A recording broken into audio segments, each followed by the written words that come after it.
Hello, welcome to the Learn English Lab. Today's podcast, English Listening Practice Podcast, topic name is The Beauty of English Words. Have you ever really paused to think about the beauty, just the sheer beauty that's right there in language itself? It's a fascinating question, isn't it? Because it's not just about, what the words mean. Exactly. It's about how they feel, right? How they sound when you say them or when you hear them. Mm-hmm. Or the pictures they create in your mind almost instantly. Yeah, like tiny movies. And English, well, with its huge vocabulary pulling from everywhere over centuries, it really is this incredible luminous tapestry. That's a good way to put it. A tapestry, I like that. Woven with history, emotion. And just pure sound sometimes. So today we're doing a deep dive into that tapestry. We're on a mission, really, to find some of those standout threads. The really exquisite ones. Yes. Words that do more than just define something. Words that, resonate or paint those vivid pictures or carry this emotional weight that just hits you differently. Yes, yeah. Our goal here is to give you a shortcut, maybe, to being really well-informed about some of these hidden gems in the language. And hopefully enrich your own way of expressing things. Totally. Maybe even spark a little creativity when you hear them. And like you said, this isn't just about collecting definitions, though those can be interesting too. Right, not just a vocabulary list. No.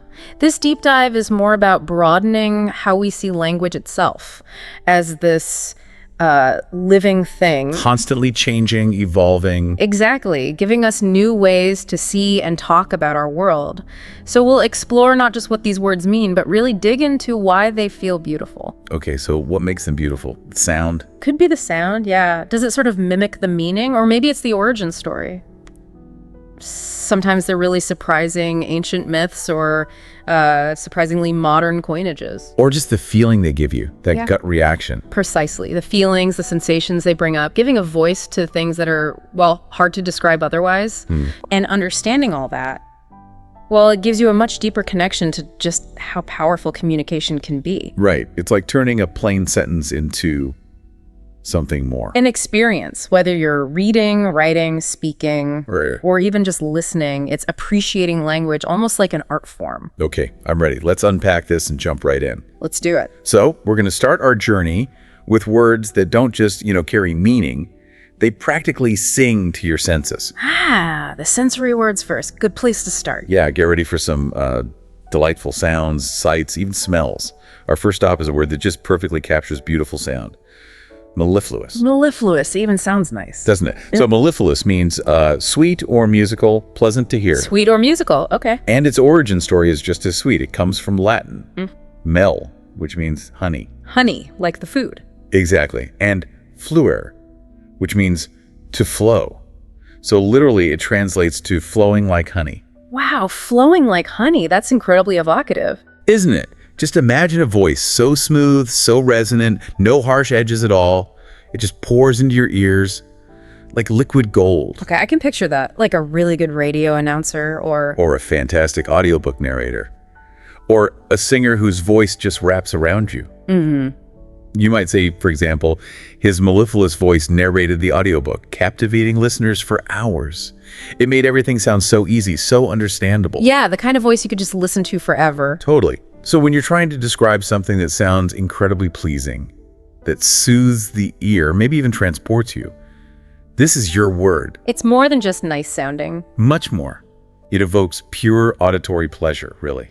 A full immersion in the sound. And it's quite striking, isn't it, how the actual sound of mellifluous, those smooth M and ill sounds. Yeah, M and L. And the soft vowels, they really do mimic that sweetness, that flow it describes. It's like the word is doing what it means. Exactly. It performs its meaning phonetically. It's like linguistic onomatopoeia, in a way. Ooh, I like that. Linguistic onomatopoeia. It appeals directly to your hearing, even before you know the definition. And that highlights something fascinating about language, right? What's that? How certain sound combinations just seem to evoke certain feelings intrinsically. Think about how often soft consonants and long vowels in English feel gentle or fluid or beautiful. That's true, like lullaby or murmur. Right, so the sound of mellifluous makes it not just a descriptor, but an experience. It really shows how the sound of words is just as important to their beauty as their meaning. That's a brilliant point about the word performing its meaning.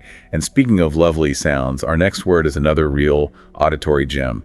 susurrus. Susurrus. Okay, another interesting sound. Yeah, this one means a soft whispering or rustling sound, a murmur. Whispering or rustling. Okay, softer sounds. Exactly. It comes directly from the Latin susurrare, which means to whisper or murmur. Susurrare. Makes sense. And when you think susurrus, don't think loud or obvious. Think really gentle, barely near sounds.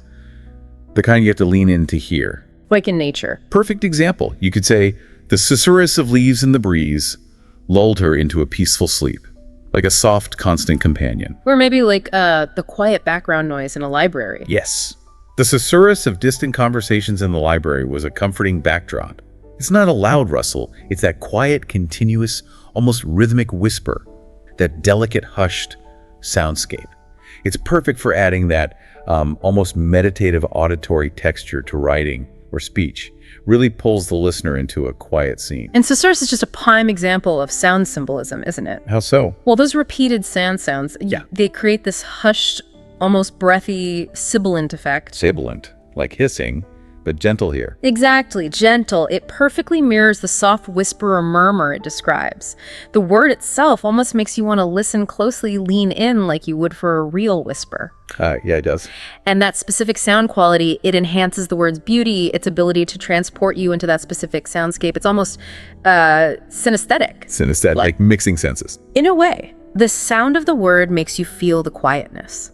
The soft consonants, the repeating vowels. They don't just describe the sound, they enact it. Wow. It really highlights how the physical act of saying a word can be just as descriptive, just as beautiful as what it actually means. It connects us more deeply to those quiet details. Okay, prepare yourself. Here's where it gets really interesting. There's actually a word for that amazing, unique smell many of us love after it rains. Oh, you mean that smell, the earthy one. There's a word for that. There is. It's petrichor. Petrichor. Petrichor. Huh, never heard it, but I know exactly the smell you mean. Right. It's that incredible, distinctive, earthy scent that rises up from the ground after rain.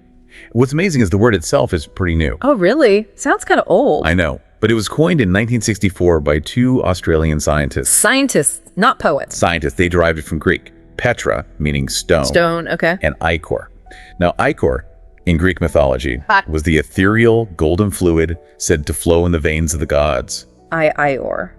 The blood of the gods. So stone blood. Kind of. Yeah. Or maybe more like stone essence of the gods. Isn't that just a wonderfully poetic way to describe something so common yet so profound? That is delightful. Stone fluid of the gods for the smell of rain on dry earth. Wow. So you could say, after the long-awaited storm, the rich petrichor rose from the thirsty earth, filling the air with a refreshing, revitalizing scent.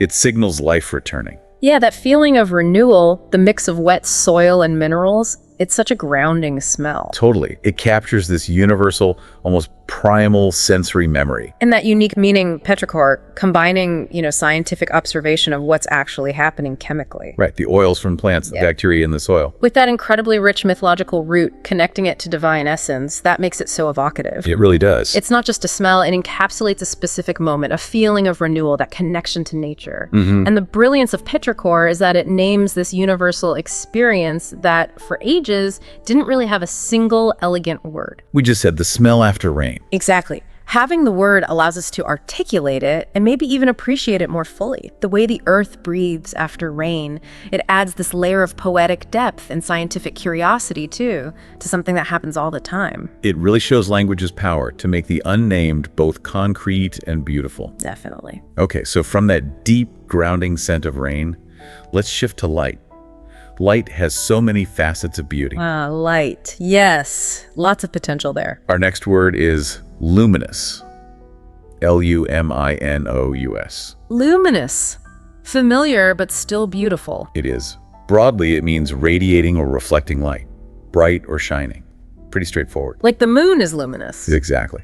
But it also has this deeper, more abstract meaning, describing something as clear and enlightening, something that inspires understanding. Okay, so not just physical light. Right. Its origin is Latin, from lumen, which just means light. So it's tied to illumination in both ways, literal and figurative. Lumen, like in brightness measurements. Makes sense. So think about something that physically shines, like you said, the moon, or maybe a pearl, or even a glowworm. A luminous pearl. Nice.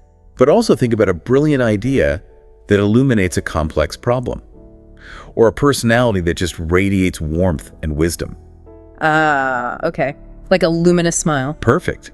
Her luminous smile lit up the entire room, drawing everyone's attention with its gentle warmth. It's more than just bright. It's got that inner quality. Or for the other meaning. You could say the scientists' luminous theory shed new light on the origins of the universe, making things clear that were confusing before. Got it. So it covers both visible light and intellectual light. Yeah, it's a word that really glows with its own brilliance, covering both the visible and the intellectual. And what's really fascinating about luminous is exactly that, its powerful dual nature. Right. It describes physical light so elegantly, a star, a soft glow, but it applies just as gracefully to intellectual clarity or an inspiring presence or a deep understanding. It makes you wonder, how do certain words manage that? Bridge the tangible and the abstract so beautifully. That's a good question. How can we use the same word for a distant star and a breakthrough idea, both carrying that same sense of brilliance? It really speaks to language's power to abstract, to elevate. Taking a concrete feeling and making it describe something bigger. Exactly. Something less physical, often more impactful. It gives us a richer, more nuanced grasp of what brilliance can mean. Okay, building on that theme of brilliance, but maybe with a different kind of intensity. Ooh, different intensity. Okay. We have incandescent. Incandescent. Incandescent, like the old light bulb. Exactly like the old light bulbs.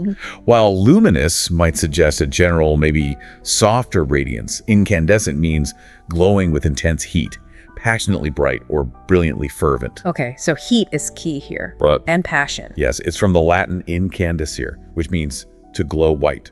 So think of that filament inside the bulb, heating up until it's literally white hot, radiating pure, intense light. That very bright, almost harsh light sometimes. Right. But it also applies beautifully to intense emotion or brilliant ideas or just a fierce dedication to something. How would you use it for emotion? You could say her incandescent passion for art burned brightly, inspiring everyone around her. It's not just interest, it's this burning, radiant, all-consuming energy. Ah, okay, so it's overwhelming in its brilliance almost. Yeah, it has that fiery, transformative quality. Yeah. Much stronger than just luminous. Definitely. Yeah. Compared to luminous, incandescent carries that sense of intense, almost fiery energy, a brilliance that comes from within and radiates out with real heat and intensity. Within, yeah. And this highlights the amazing, nuanced spectrum of brilliance that language gives us, doesn't it? It really does. We have words for everything from a soft glow, a quiet light, Like luminous. to this intense, radiant passion that can inspire, even transform the whole environment. It's not just about being bright. It's about the source, the intensity, the effect of that brightness. Allows for really precise description. Incredibly precise and evocative for both the physical world and our deepest emotions. It's a word that implies a powerful inner fire. And finally, for our sensory section, let's look at a word that captures visual artistry itself. Chiaroscuro. Chiaroscuro. Okay, I know this one from art history. Exactly. It's a beautiful word. Describes the dramatic contrast between light and dark, especially as used to create a sense of volume, depth, and mood in art. Light and dark. Comes straight from Italian. Chiaro meaning light and oscuro meaning dark. Chiaroscuro, light, dark, makes perfect sense. And when you hear it, you immediately picture those amazing Renaissance paintings, right? Caravaggio, Rembrandt. Oh yeah, deep dark shadows right next to bright highlights creates so much drama. Incredible depth, drama, emotional intensity. So you might say the painting's masterful chiaroscuro highlighted the drama of the stormy sky, making the figures just leap off the canvas. It really does give that 3D feeling. Yeah. It's a word that doesn't just describe what you see, but how light and shadow are played against each other to create this powerful, evocative effect. It turns a flat surface into a world of dimension and emotion. And what's really compelling here is how this word, which started specifically in the art world describing a technique, Right, for painting. it just seamlessly moves beyond that. It enriches our vocabulary everywhere. How do you mean? Well, we can use it not just for a painting, but maybe a scene in a film, right? The lighting, or the way light and shadow play in a photograph. Oh, definitely. Film noir is full of chiaroscuro. Exactly. Or even metaphorically, the interplay of hope and despair in a story, or the light and dark sides of a character. Ah, I see. Using it beyond the visual. Right. It prompts us to think about how different fields, painting, literature, film, even psychology, borrow from each other to express complex dynamics, visual or emotional. Language is fluid like that. Wonderfully fluid and adaptive. It just absorbs new ways to describe the tricky bits of our world, offering this one elegant term for a powerful artistic or even psychological principle. Okay, so we've explored how language can delight our senses: sound, smell, light. Now let's shift gears a bit. Where are we heading next? Let's dive into words that capture those fleeting, precious moments, or maybe those sudden, powerful aha moments that totally shift how you see things. The transient and the transformative. Okay. These words touch on things that don't last, things that surprise us, things that change us. Kicking us off is ephemeral. Ephemeral, another beautiful sound. It really is. Ephemeral means lasting for a very short time. Fleeting, transient. Very short time, fleeting. Got it. Its origin is Greek, from ephemeros, which literally means lasting only a day. Only a day. Wow, that's brief, like mayflies, ephemera. Exactly. It's perfect for describing things that are incredibly beautiful but just don't stick around. Their beauty is almost more poignant because it's so brief. Like what? Well, think of cherry blossoms.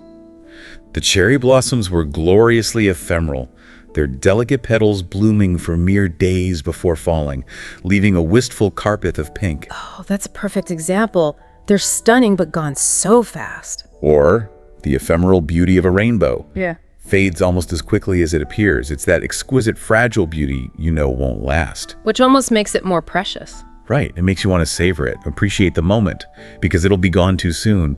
It fosters this deeper, more mindful connection to fleeting beauty. And the sound of ephemeral itself. Those soft F and R sounds, the gentle rhythm. Yeah, it flows nicely. And it really mirrors that transient beauty, doesn't it? It evokes that poignant sense of impermanence, but without feeling, sad or heavy. It's more delicate. Delicate brevity. And having such a precise, evocative word allows us to frame that transience differently. It helps us acknowledge it, maybe even embrace it. Instead of just feeling loss.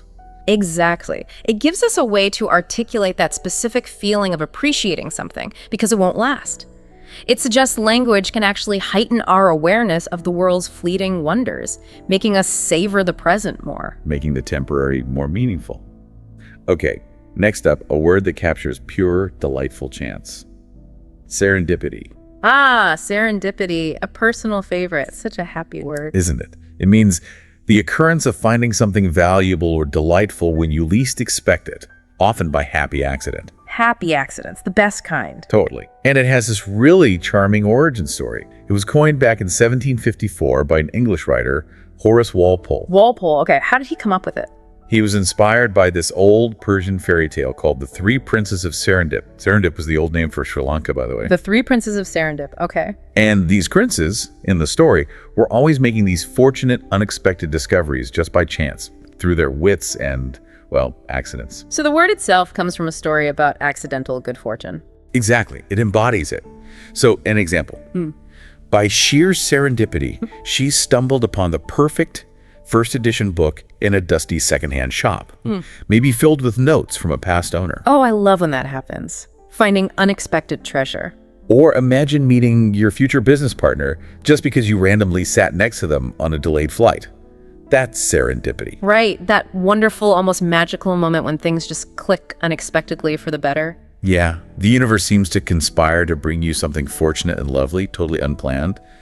It's the joy of unplanned discovery. And that delightful origin story definitely adds to its charm, doesn't it? It gives it this narrative history, a playful feel. It really does. And the sound of it too, those lilting syllables, serendipity, it flows so nicely. It really evokes joy and surprise, that sense of lightness. Serendipity reminds us of the huge roll chance and unexpected fortune play, not just in life, but even in how language develops, how words are found or created. Like the word itself was a serendipitous discovery based on a story. Exactly. It celebrates the unexpected, the unplanned, the beautiful accidents that make life and language richer.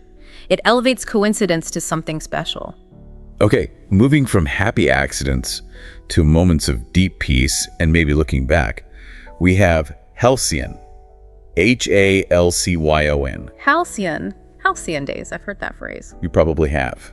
It describes a period of peace, prosperity, or happiness. And it's often used nostalgically, looking back at a golden age. Peace, prosperity, happiness.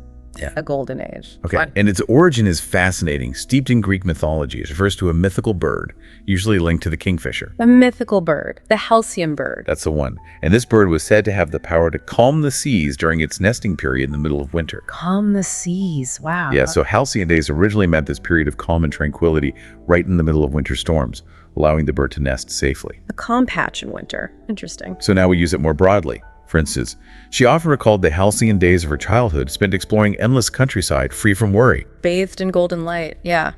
That idyllic past. Exactly. Or maybe during the halcyon years of the economic boom, innovation flourished.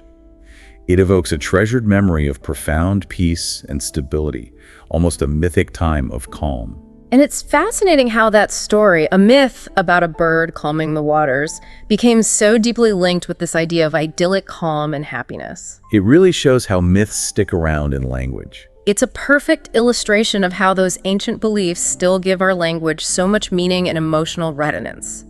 Halcyon isn't just happy, it carries that specific kind of treasured nostalgia. Yeah, a longing for a perfect, serene past. Right. That linguistic connection lets us name and evoke that very particular type of cherished memory, elevating it beyond just remembering to something almost sacred, perfectly peaceful. All right, get ready for what I think is the ultimate light bulb moment word. Ooh, the light bulb moment word. Okay, I'm intrigued. It's epiphany.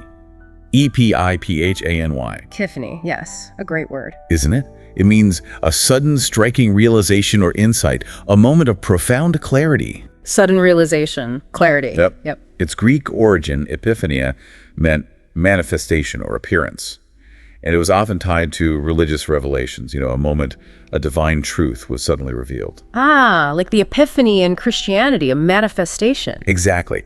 But now, in modern use, it refers to any moment where everything just suddenly clicks into place, a sudden intellectual or emotional breakthrough. Like when you've been struggling with a problem and suddenly, boom. Yes, like in a quiet epiphany while staring at the blank canvas, she realized her true calling was not to paint, but to teach art. Oh, it's a life-changing epiphany. Or maybe the detective experienced an epiphany when he saw the seemingly unrelated clues suddenly form a coherent pattern. Ah, the moment the case breaks open. Right. It's that instant where the fog just clears, a new perspective dawns, and you see something with absolute, undeniable clarity. Often leads to a big shift. A transformative moment for the mind. Totally. And the sound of epiphany itself, that sharp yet flowing rhythm. Epiphan. Yeah, it has a certain punch. It really suggests that burst of understanding, doesn't it? An instant illumination, like a flash of light in your head. It does feel like that. And the word epiphany, it gives real weight and drama to those moments of sudden insight that can genuinely change our lives, our understanding, our direction. It emphasizes the power of that sudden clarity, that transformation. It really highlights how language can capture these crucial cognitive moments, elevating a simple, oh, I get it, into something much more profound. A moment of personal revelation. Exactly. It implies not just understanding, but seeing things in a completely new way. Okay, now for a word that names a very specific, maybe quite intense emotional state. Limrance. Limrance. Limerence. That's a new one for me. It might be for many people. Yeah. It defines an intense, involuntary, romantic infatuation with another person. But it's more than just a crush. It's typically accompanied by obsessive thoughts and a really strong desire for the other person to feel the same way. Intense, involuntary infatuation, obsessive thoughts, desire for reciprocation. Okay, sounds potent. It is. And what's interesting is it's quite a recent coining. Introduced in 1979 by a psychologist, Dorothy Tenoff. A psychologist, so it's a technical term. Yeah, it started that way, in her book Love and Limrance. Yeah. Before that, we might have just called it, being obsessed or madly in love. We're having a really bad crush. Exactly. But Limrance gives it this distinct label. It differentiates it from more mature, stable love. It's almost clinical, but still sounds kind of lyrical, doesn't it? It does have a certain flow. How would you use it? You might say, he was consumed by Limrance for his coworker, thinking of her every waking moment, fantasizing about interactions, analyzing every glance. Ah, okay. That all-consuming, maybe unreciprocated longing, where your whole focus is on them and how they might feel about you. Precisely.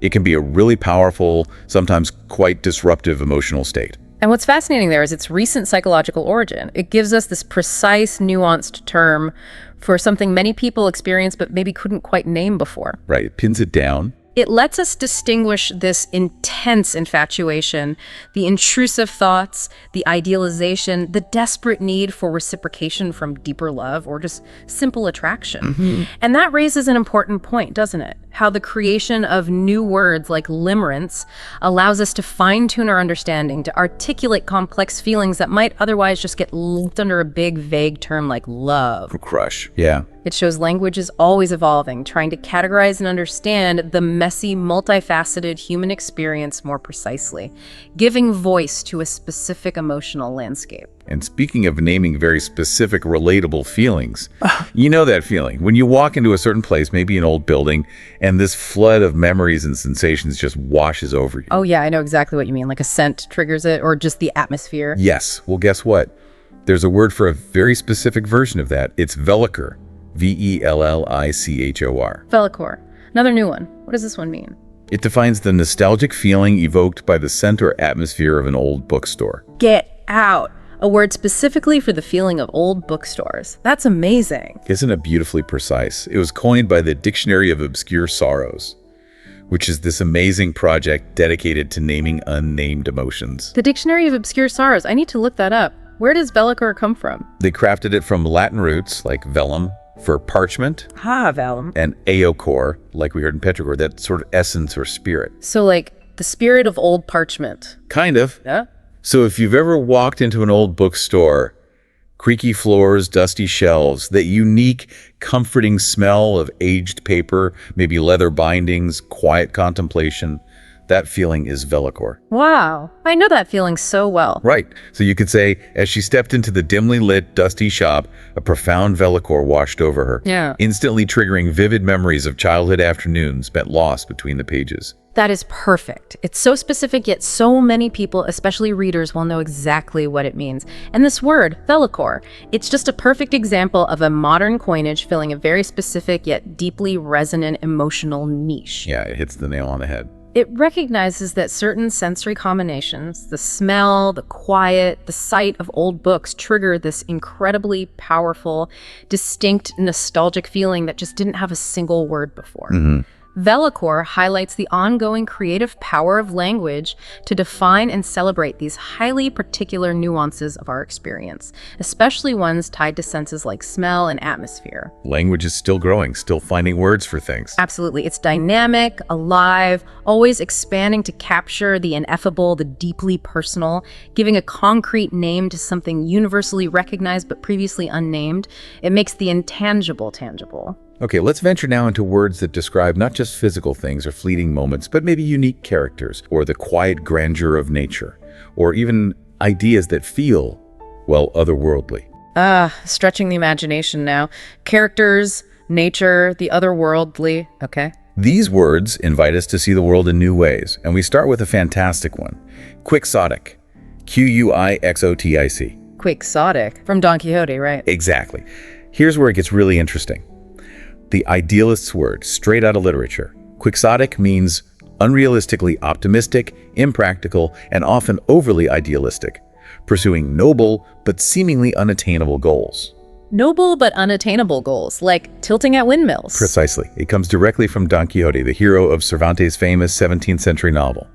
This knightly character famously attacked windmills, thinking they were giants, embodying that noble but futile pursuit of chivalry in a world that didn't get it anymore. Right. So it describes someone who's a dreamer pursuing grand ideals, even if they seem impossible or absurd. Yeah. For example, her quixotic quest to save the old, dilapidated community theater, despite overwhelming financial odds, inspired the entire community with her unwavering dedication. Okay. So it captures both the impracticality and the admirable spirit behind it. Exactly, that kind of hopeful defiance against the odds. And its direct literary origin means Quixotic carries such a rich cultural backstory. You hear the word, you immediately picture Don Quixote, his adventures. It's very vivid. It's a powerful testament to how fictional characters can become these enduring archetypes in our language, embodying universal human traits. The word lets us admire the dreamer spirit, the courage to chase impossible ideals even while we acknowledge it probably won't work out, all in one word. Yeah, captures that tension. It speaks to the enduring appeal of idealism, even when faced with cynicism, and how language lets us classify these complex traits through a single, vivid literary reference. Okay, next, a word that describes a really delicate, almost supernatural kind of beauty. Ethereal. E-T-H-E-R-E-A. Ethereal, yes, another lovely sounding one. Isn't it? It means extremely delicate, light, and airy, seemingly too perfect or beautiful for this world, heavenly or spiritual. Delicate, light, otherworldly, heavenly, got it. Its Greek origin, Aetherios, referred to of the upper air or the heavens, linked to the pure, bright air the gods supposedly breathed. Peace there, the upper air, okay. So think of something so light and delicate it seems barely attached to this world, almost translucent, intangible. Like? Well, maybe the ballerina's ethereal grace seemed to defy gravity as she floated across the stage, her movements feeling otherworldly. Yes, like she's barely touching the ground. Or, the morning mist gave the ancient forest an ethereal quality, transforming familiar trees into ghostly, beautiful figures. Okay, so a beauty that's almost too perfect, too delicate for everyday reality, like a spirit or a dream. Exactly. And what's captivating about Ethereal is how it sounds that airy, almost mystical quality. Yeah, the sound is very soft. It really captures that sense of transcendence, that profound fragility. The soft sounds, the light vowels, they create this feeling of lightness that matches the meaning. It makes us think about how language can evoke qualities that feel intangible, divine, or just too delicate for this world. Ethereal doesn't just mean beautiful. It means beautiful in a way that feels just beyond our grasp. Connects us to the sublime, maybe. Exactly. The sublime, the unearthly, the fleeting nature of certain kinds of beauty. It gives form to qualities that feel almost spiritual in their delicacy. Okay, from the delicate, let's move to the dazzling with Aurora. A-U-R-O-R-A. Aurora, like the northern lights, Aurora borealis. Precisely. It means a natural electrical phenomenon characterized by the appearance of streamers or arches of colored light in the sky, especially near the poles. But it also beautifully means the dawn. Oh, right. Aurora was the goddess of the dawn. Exactly. Its Latin origin, Aurora, means dawn, and it's linked to Aurora, the Roman goddess of dawn, who flew across the sky each morning announcing the sun. So it's tied to new beginnings or these spectacular light shows. Yes. For instance, the Aurora danced across the Arctic sky, a breathtaking cascade of green, pink, and purple light, painting the darkness with vibrant magic. Evokes wonder, majesty. And that sense of fresh possibility, linking the celestial with earthly renewal. And Aurora isn't just about the amazing natural light show, is it? It functions so powerfully as a metaphor, too. How so? As a metaphor for new beginnings, for hope, for the promise of a fresh start after darkness. That dual, meaning the concrete, awe-inspiring sight, and the profound, aspirational concept, is remarkable. Light after darkness, literally and figuratively. Exactly. It speaks to the incredible power of words, to symbolize both the tangible and the abstract, giving form to both what we see and what we deeply feel or hope for. The word itself carries that sense of anticipation and wonder. Reminding us that beauty can appear even in darkness. And new possibilities, too. Okay, staying with nature, but much, much gentler now. Zephyr. Z-E-P-H-Y-R. Zephyr, like a gentle breeze. Exactly that. A gentle, mild breeze, a soft, pleasant wind. Soft and pleasant, okay. It comes from the Greek Zephyros, who was the god, the personification of the west wind. The west wind god. Yeah, and he was often associated with springtime, fertility, gentle, life-giving breezes. So the word carries those connotations of mildness and pleasantness. Ah, so it's not just any breeze, it's a nice breeze. Pretty much. For example, a warm zephyr stirred the sheer curtains, carrying the sweet scent of jasmine into the sun-drenched room, inviting peace. That sounds lovely. Very calm. Or maybe more metaphorically, the speaker's words were a mere zephyr of dissent in the storm of controversy. Just a slight whisper against the noise. Okay, so it's that whisper of wind, barely there, just enough to carry a scent or rustle a leaf. Brings a sense of calm, lightness. Refreshment. A quiet, understated beauty in motion. And what's fascinating about Zephyr is how naming it after a god gives it this gentle, flowing quality.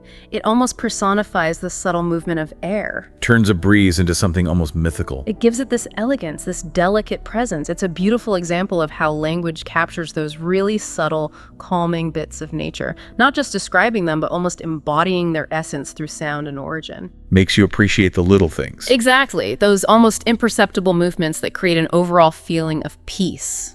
Reminds us of nature's softer side. And for a word that evokes pure paradise, like ultimate bliss. Ooh, paradise word. Okay. We have Elysian, Elysian. Elysian, like the Elysian fields. Exactly. It means blissful, delightful, pertaining to or resembling paradise or the Elysian fields of Greek mythology. Blissful, delightful paradise. Got it. Its Greek origin is Elysian, the mythological paradise for heroes, and the virtuous after death. A place of perfect happiness, eternal spring. The ultimate reward. Right. So anything described as Elysian is truly idyllic, supremely beautiful, heavenly, beyond ordinary experience. So like a perfect place or a perfect feeling? Both. The secluded meadow, bathed in the soft golden light of late afternoon, felt like an Elysian escape from the world's clamor, utter serenity. I can picture that. A perfect escape. Or she remembered the Elysian joy of her wedding day, a perfect moment suspended in time. Ah, okay. So it transports you to this place of perfect peace, beauty, contentment, beyond earthly worries. And Elysian really shows how our language, through those deep mythological roots, creates these paradise words, words that express ultimate bliss, perfection. It paints a picture of serene beauty that goes way beyond just pleasant. It aspires to this state of ideal peace, sublime perfection, a true utopia. It shows how those ancient ideas of paradise shaped our words. Profoundly. They allow us to articulate those moments or places that feel truly perfect, almost touched by the divine. The word itself carries this weight of cultural aspiration, embodying an ideal state. Okay, now here's a word for a very specific, comforting sensation, something many people feel but probably don't have a name for. Ooh, another specific sensation word, like Velor. Kind of. This one is apricity, A-P-R-I-C-I-T-Y. Apricity. Never heard that one either. What does it mean? It means the warmth of the sun in winter. The warmth of the sun in winter. Oh, I love that feeling. There's a word for it. There is a beautiful, rare word. It comes from the Latin apricus, meaning warmed by the sun. Apricus. Warmed by the sun. Makes sense. So think of a cold, crisp winter day. The air is sharp, but the sun's out, maybe low in the sky, and you feel that gentle, unexpected warmth on your face. Yeah. Or streaming through a window. Yes, that little pocket of warmth, that's apricity. That's apricity, a tiny bit of warmth in a chilly world. For example, the apricity in the winter sun warmed her face as she walked through the freshly fallen snow, a comforting contrast to the cold air. Oh, that's lovely. It gives such a precise name to that quiet, simple joy, a little gift from nature in winter.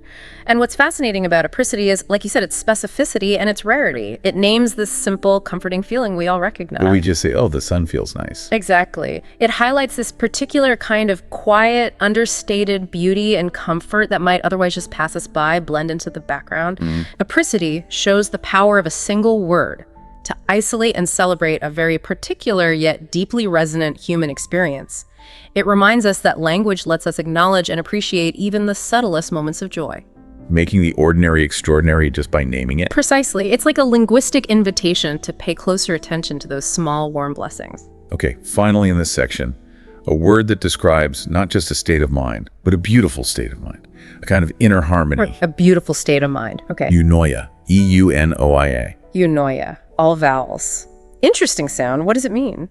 It means a state of normal mental health, beautiful thinking, goodwill towards an audience. Beautiful thinking. Goodwill. Okay, its Greek origin combines eu, meaning good, and nous, meaning mind. Eunus. Good mind. Like euphoria, eulogy. Exactly. So literally, good mind or beautiful mind.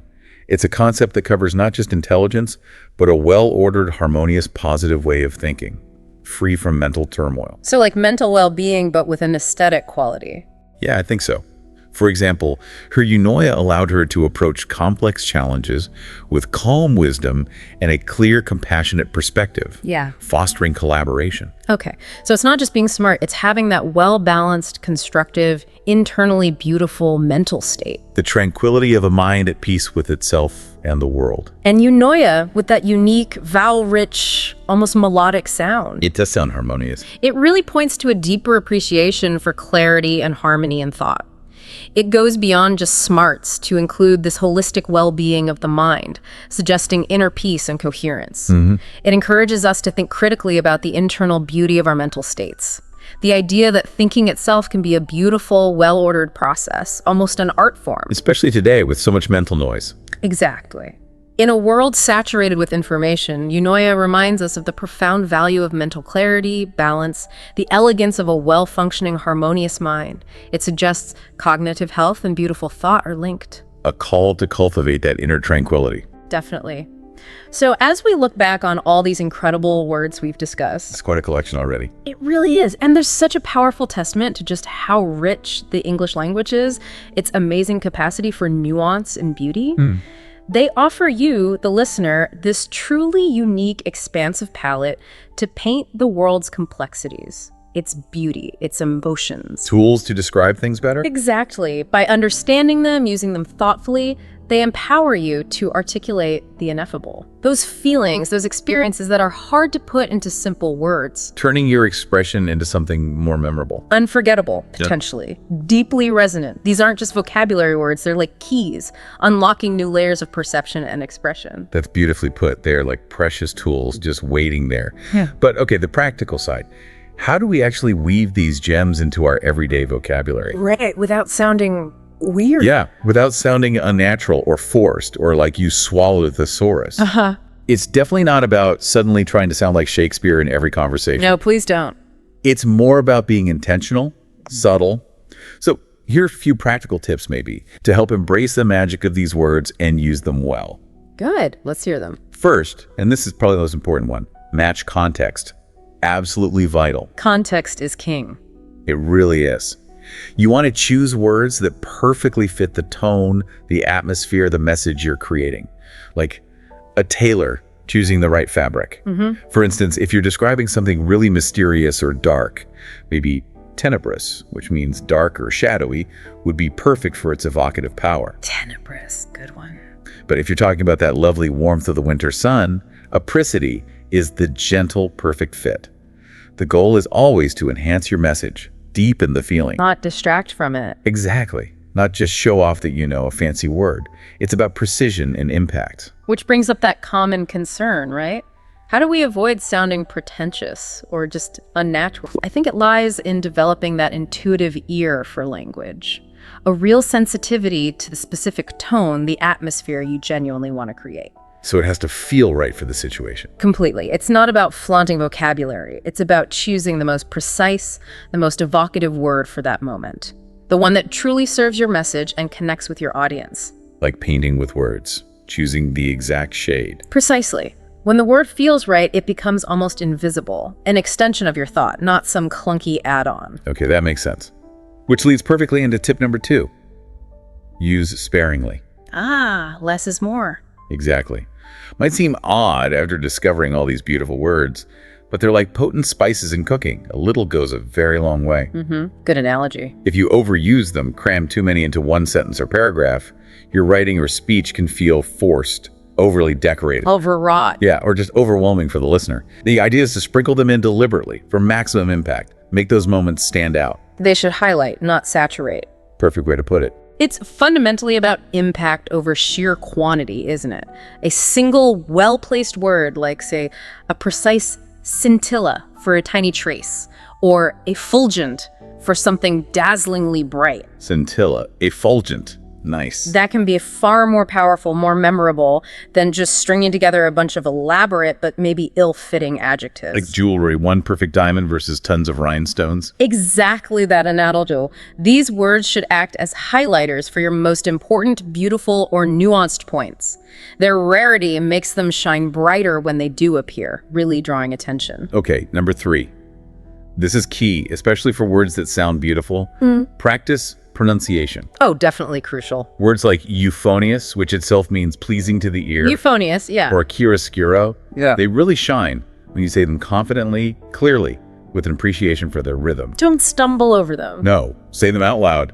Feel how they roll off your tongue. Yeah. If you're unsure, listen to native speakers pronounce them. There's a music to many of these words, and you want that music to come through. Indeed. Because the sound of the word is such an integral part of its beauty, its effect. We talked about that with Maleifous and Cicerus. Right, as part of the package. Mumbling a word like euphonious or mispronouncing chiaroscuro, it just misses the point of its charm, its quality, it diminishes the impact, might even confuse people. You lose the magic. You do. Confident, correct pronunciation ensures the word's inherent beauty and power are fully realized when you speak. It really makes it resonate. It's like a musician playing the notes correctly. The articulation brings it to life. Okay, number 4. To really make these words pop, enhance with imagery. Don't just drop them in isolation. Right. Don't just stick a beautiful word in a plain sentence. Pair it thoughtfully with vivid metaphors or compelling similes or other evocative descriptions. Create a whole picture. Give it context within the sentence. Yeah. For example, instead of just saying the light was luminous, maybe say, the luminous moon hung like a perfectly polished pearl in the inky night sky, casting an almost mystical glow. Ah, okay. Painting a fuller scene. It helps create this immersive picture for your audience. The word interacts with the other descriptive bits, becoming part of a richer tapestry. And we connect that to the bigger picture. Words are fundamentally tools, aren't they? Like paints on a palette.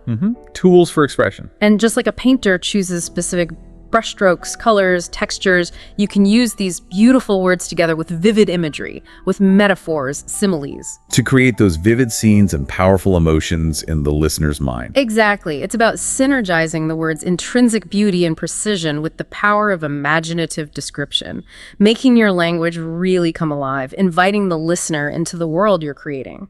Okay, and finally, a tip that has really changed how I appreciate and use language. Explore origins. Ah, the etymology, the backstory of the words. Yes. Diving into where words came from, their history, the stories embedded in them, it often sparks really creative and nuanced ways to use them yourself. Knowing the history gives you a deeper feel for it. Totally. Like knowing Petraore combined stone and fluid of the gods. That changes how you think about that smell, right? It adds this layer of depth and wonder. It really does. It's not just a smell anymore. And understanding a word's origin doesn't just make you more knowledgeable, like for trivia night. It makes you a more creative, more intentional, and ultimately a more powerful user of language. How so? It helps you grasp why a word feels beautiful, why it resonates the way it does, how it earned its specific place and nuance in our huge vocabulary. It deepens your connection to the history, the culture behind the language. Turns every word into a mini story. Exactly. A story waiting to be understood and retold. When you know that story, you can wield the word with greater precision, more evocative power. It makes your communication richer, more meaningful. Wow. What an incredible journey that was, diving into some of these just finest gems of the English language. It really was. So many beautiful examples. From, the mellifluous sound of a voice to the incandescent glow of passion. Serendipitous discoveries, halcyon memories. These words really do invite you, the listener, to see and feel and express the world differently, anew. They give us these powerful tools to turn the ordinary into the extraordinary, to see beauty and insight in everyday things. They're just waiting for you to embrace them. Maybe this raises one last important question, something to think about after this deep dive is over. Ooh, a final thought. Knowing and appreciating these words, it doesn't just expand your vocabulary list. It might actually expand your perception of the world itself. How do you mean, expand perception? Well, it allows you to name and therefore maybe truly see and fully articulate beauty and nuances that were always there all around you. But maybe you didn't have the words for them before. Exactly. They were unarticulated, maybe even unrecognized in your experience. So the question is, what other unnamed wonders, what other subtle sensations, what other profound moments might be waiting out there? Waiting for their perfect word. Waiting for their perfect word in your world. Oh. Waiting for you to discover them, notice them, or perhaps even be inspired to find or coin a word for them yourself. Wow. That's a lovely thought. Keep exploring, keep listening, keep connecting to that endless magic that lives within language.